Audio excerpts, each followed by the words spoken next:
Ayo, Mbok. Iki crita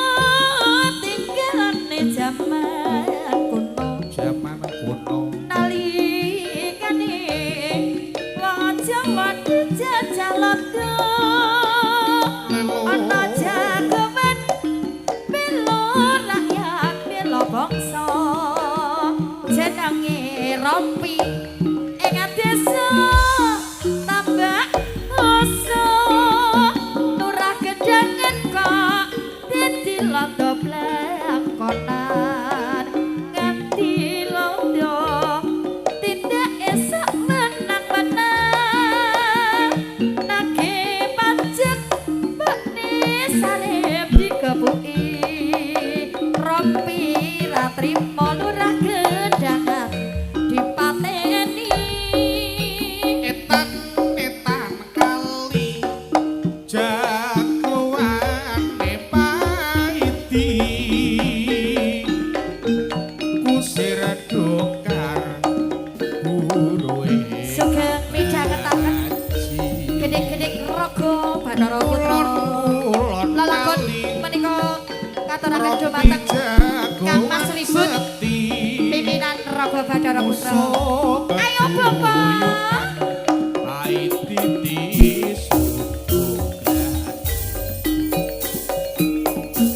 yen Rompi gaweane pancen malih ning hasile diweneh dipikir miskin iki sandiwara kuno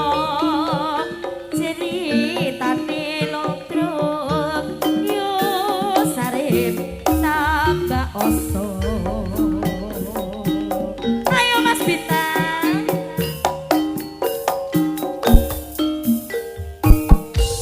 kula kedute bro esek-esek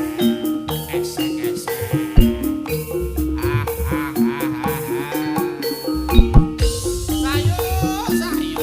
gebes lho Besi.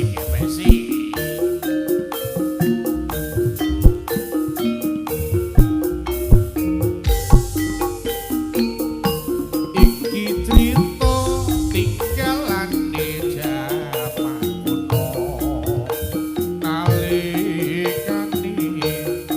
wong Jawa dijajah londo. Ana jagoan bela rakyat bela bangsa jenenge Sarip ing desa tambak oso lurah gedangan kok dadi londo blakonan nganti londo tindak esak menang-menang nagih pajak kok Sarip digepuki Sarip ra trimo lurah gedangan dipateni Nitan kali jagumane paiti kusur dokar buruwe Abah Haji kulon-kulon kali sarip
weton dadi gandolane ati pungkasane perpisahan nama bulan bakal bali kayangan tresno tulus sintaksin lintang rembulan katresnane Joko Tarub nawang bulan ayo Mas Bendra enak-enak ngono lho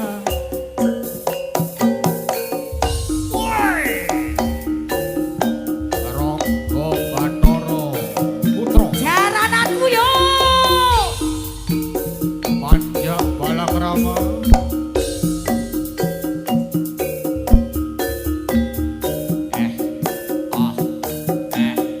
ah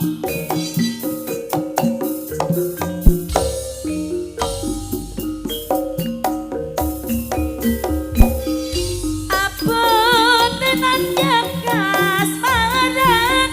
kasman Joko Tarub marang Dewi nama bulan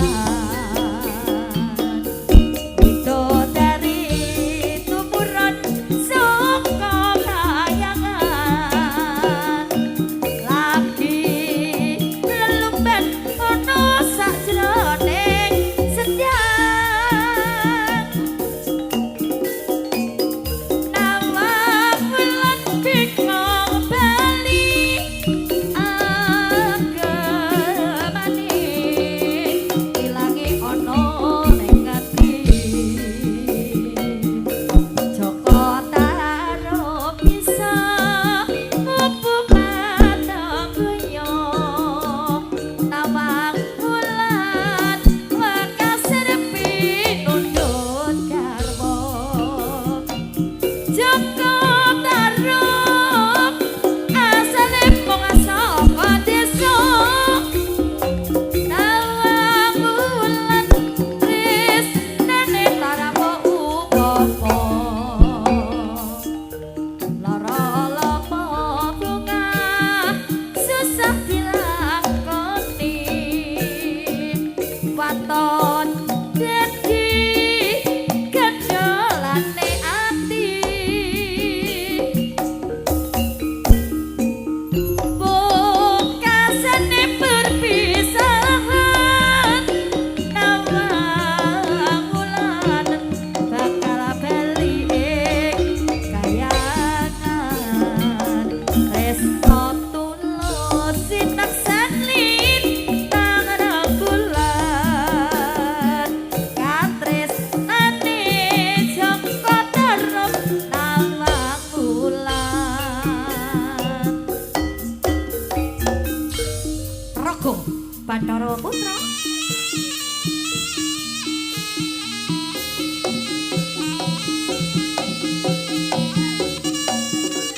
Arta Jaya Audio